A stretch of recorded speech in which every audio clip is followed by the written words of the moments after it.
Hey everyone, Lance here. Wanted to provide the sequel on, I showed you the front flip, but I wanted to today teach you how to do the back flip.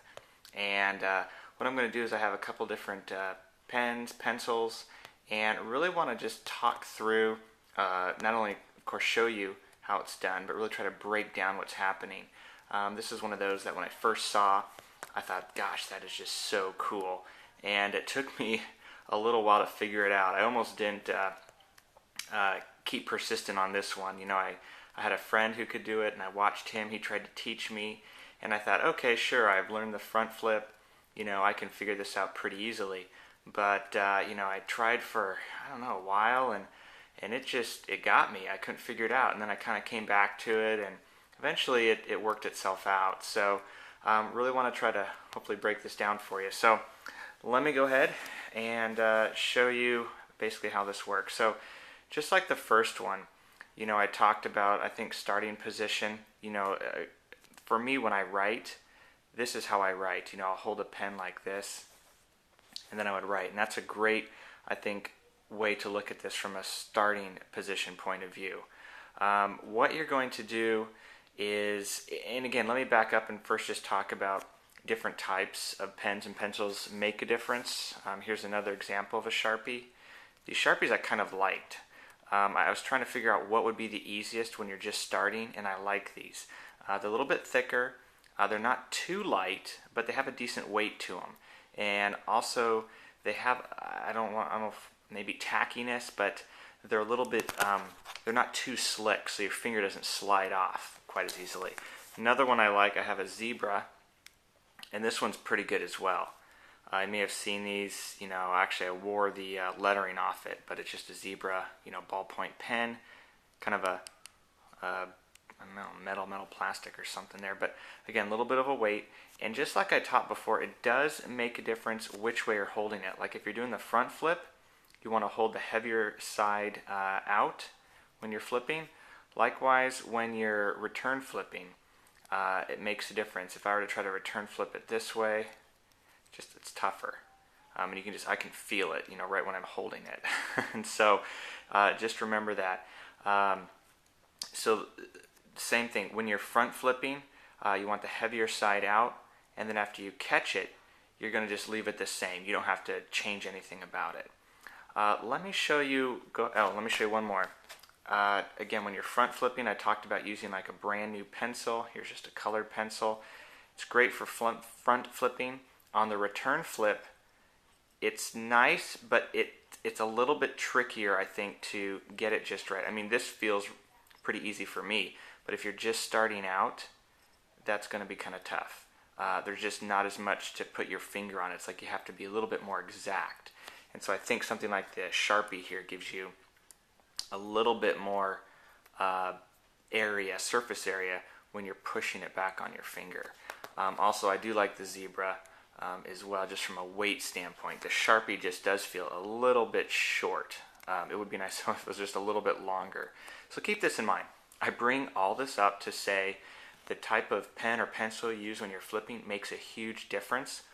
When I was first, again, flipping, just the front flip, it took me a couple months, and a lot of that trouble just was around the fact that I was starting with a short, stubby number 2 pencil with an eraser at the end of it, one of those erasers you stick on the end. So the weight was horrible, the length was horrible, and so no wonder I couldn't figure it out for forever. Okay, let me go ahead now and describe the process here, how to flip. So I think the best way to start is, again, how I hold it when I am writing. And so it just, have this nice grip. You can just copy it, from what you see in the video. Again, I could just write like this. Or if I had this pen and I were to write, boom. Now from this writing position, what you're going to want to do, basically the motion is your pointer finger here. It's going to slide along the barrel of the pen, so to speak. And so you see you have your middle finger here kind of supporting it. Your thumb right there. And then the pointer is going to slide, and that's going to get it into position. And what's going to happen is it's like you're pushing down. You're just pushing down on the pen just enough to cause it to flip back over the thumb and then you catch it. Now when you're starting out, I think the first thing is just to get that. So I'm kind of trying to pretend I'm starting out here. What I would do is I would just tap it, and I remember bringing my finger out, like really exaggerated, and it was like I was attacking the pen or trying to tap the pen just to get it to move. Really what you're doing again is you're just sliding your finger along. You don't need to bring it out and then attack the pen. You can actually just keep it right there. And so again, you bring it along the barrel and you're pushing it. You don't have to worry about bringing your finger out and pushing, bringing your finger out and tapping. If that helps you, again, just like I explained in that first front flip, if it helps to roll the wrist to get it to go over, hey, that's fine. At least you're getting the hang of it, and then you can just fine tune it from there. But just so you understand the motion, what you're working towards. And let me show you with a Sharpie now. So again, I'm holding it just like I would write, and then tilt it up a little bit. I would say the pen, as you can see, it's coming up at a slight angle. This would be parallel, and so it's coming up a little bit. Maybe that's 10, 20 degrees, something like that. And then the pointer finger again is just sliding along. Now you're not going to know how far exactly. The best thing is just going to be to try to mimic my hand from this video. But you're sliding along, and then you're going to push. And then that will continue it around here. Now the biggest thing is getting this push right. Once you get used to pushing, as you can see how it lands, your middle finger will catch it. And your fingers kind of figure it out. It's weird how that works, but I got my ring finger here just kind of supporting it. The middle finger here is really the one that's catching it. And so in slow motion here, I'm tapping it, sending it around, and it kind of ends up getting caught by by my middle and ring finger.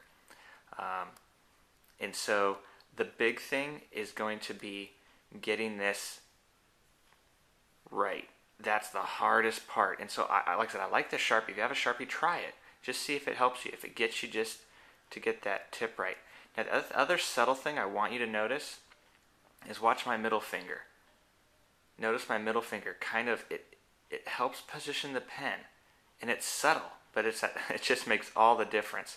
It's not just my pointer finger here, but also my middle finger is kind of sliding it into, it's like it's coming out just a little bit. You can see it's kind of like it's lifting the pen. And then right here, this feeling, it feels like I need to push this pen. It just doesn't, it's almost like a little bit of tension, so to speak. But there it is. Now I want to show you the return. So once you've flipped it, then it's just a matter of using your middle finger, pulling it back. So you pull it, and then your middle finger will pull it back just like that. So that's it. Feel free to put some comments below. Again, this one's a tricky one. It took me a little bit, but if you just keep working at it, I think you'll get it. And again, feel free, if you can make a video and post what's happening. If you're having troubles or challenges, I'll certainly try to get back to you as well. But thanks for watching, and wish you the best.